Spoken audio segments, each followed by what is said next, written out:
سأصرف عن آياتي الذين يتكبرون في الأرض بغير الحق وإن يروا كل آية لا يؤمنوا بها وإن يروا سبيل الرشد لا يتخذوه سبيلا وإن يروا سبيل الغي يتخذوه سبيلا ذلك بأنهم كذبوا بآياتنا وكانوا عنها غافلين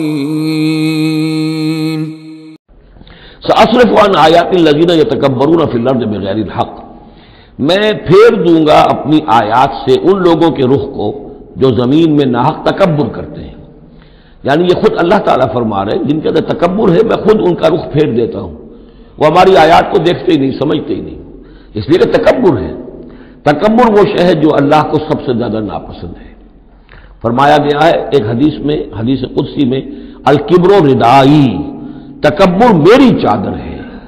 تو اگر کوئی اور تکبر کرتا ہے تو گویا کہ میری چادر میرے شانے سے وہ گھسیٹ رہا ہے، تو اس کے خلاف میرا اعلان جنگ ہے. ایک اور حدیث میں فرمایا لن يدخل الجنہ من کان فی قلبہ مثقال حبۃ من کبر، جنت میں کبھی داخل نہیں ہو سکے گا وہ شخص جس کے دل میں دانے کے برابر بھی تکبر ہے. تکبر سب سے بڑا روگ ہے. تو جن لوگوں کے اندر تکبر ہے ہم ان کا رخ پھیر دیتے ہیں اپنی آیات سے، ہم انہیں اس کا اہل نہیں سمجھتے کہ وہ ہماری آیات کو سمجھیں اور دیکھیں. وَإِن يَرَوْا كُلَّ آیَةٍ لَا يُؤْمِنُوا بِهَا، اور اگر وہ سرسری طور پر دیکھ بھی لیں، ساری نشانیاں دیکھ لیں، تب بھی وہ ایمان لانے والے نہیں ہیں. وَإِن يَرَوْا سَبِيلَ الرُّشْدِ لَا يَتَّخِذُوهُ سَبِيلًا، اور اگر وہ دیکھ بھی لے کامیابی کا اور سعادت کا اور ہدایت کا راستہ، تب بھی اس راستے کو اختیار نہیں کریں گے. وَإِن يَرَوْا سَبِيلَ الْغَيِّ يَتَّخِذُوهُ سَبِيلًا، اور جب بھی ان کے سامنے آئے گا کجی کا راستہ، ٹیڑھ کا راستہ، گمراہی کا راستہ، اسے وہ اختیار کریں گے. یعنی یہ ساری چیزیں ان کی کس وجہ سے ہیں کہ ان کے دلوں میں تکبر ہے. ذالک بأنہم کذبوا بآیاتنا، یہ اس لیے کہ انہوں نے ہماری آیات کو جھٹلایا اپنے تکبر کی بنیاد پر.